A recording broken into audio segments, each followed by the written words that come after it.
Have you ever wondered what it would feel like to work in 28 different states of the country, doing 28 different jobs in 28 weeks? Well, the book that I'm going to be discussing about today, the author has exactly done that. Hello, everyone. Welcome back to my channel. My name is Mehak. I hope you guys are all fine. And like always, I also hope that you guys are reading. Back with the book of the week that I finished. It's called 28 Jobs, 28 Weeks, 28 States. The author is Jubanashwa Mishra. Now, as the title says, this book is exactly about that. It's about the author's journey.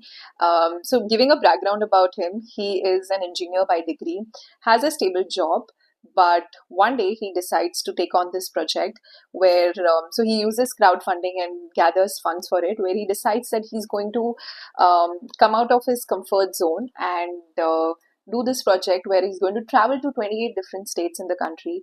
He is for 28 weeks and he's going to try his hand at 28 different jobs.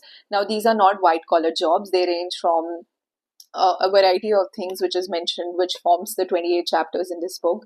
So the author, ranges from, he works as a tattoo artist in Goa. He works, which was quite an interesting chapter. He works as a cremation assistant in Varanasi, where he also meets Aghori sadhus.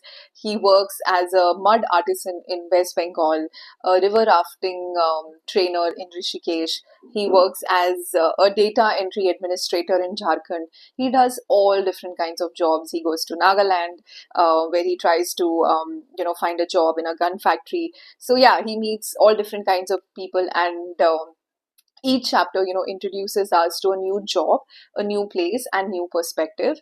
I think what was the good thing about the book, or I would say the strength of the book, is that this book really exposes you to the rich cultural diversity that we have in our country and the different work culture that exist in the different parts of India. So that was very interesting to read. Another thing is that the author does not sugarcoats anything. He, shares experiences as and when he's traveling from one state to another. So he talks about, as he approaches these places and jobs, he not only talks about the job, he talks about the culture of the place, the people that he meets, and what the profession looks like.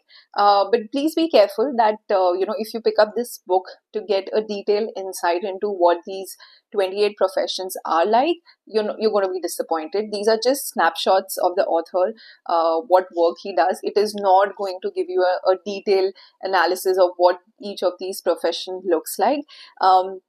The writing style is also very simple and engaging, so you feel like you are someone who is traveling with the author.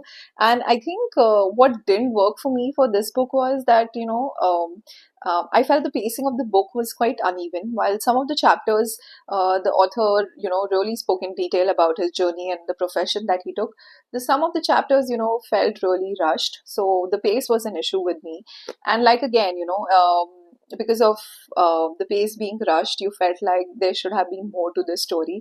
But then again, I was reminded that these are just snapshots of his journey. So I think if you are someone who is looking for a book to try and understand what different professions look like in India, or want to understand the different work culture, or of course our cultural diversity, then this is the book for you. Like I said, don't pick it up to get an in-depth analysis or guidance into what these professions are, but pick this book as an entertaining and engaging read, where you never know that you might be inspired what your career could look like. But I think uh, towards the end, I think, or throughout the journey, I feel like, what is very evident in the book is that what you enjoy besides the author exploring different cultures is that you see his personal growth. You see him sharing valuable lessons on, your work priorities, job satisfactions, the work culture, or what your life priorities should look like or can look like. And I think that was interesting. You also get a valuable lesson that sometimes it's important to, just come out of your comfort zone and have that experience. You never know where that might lead you to. So, the author talks about wonderful connections that he had made with people from Northeast in India, where he had never thought. And, he says that sometimes you really find family in people that you have no connection with. You've never met them, but somehow, the bond that you share becomes more special than what you have with family. So I think his personal growth is quite evident in the book. So that's all about on this really quick and short read. It was, I just finished this in, um, I guess, 3 sittings.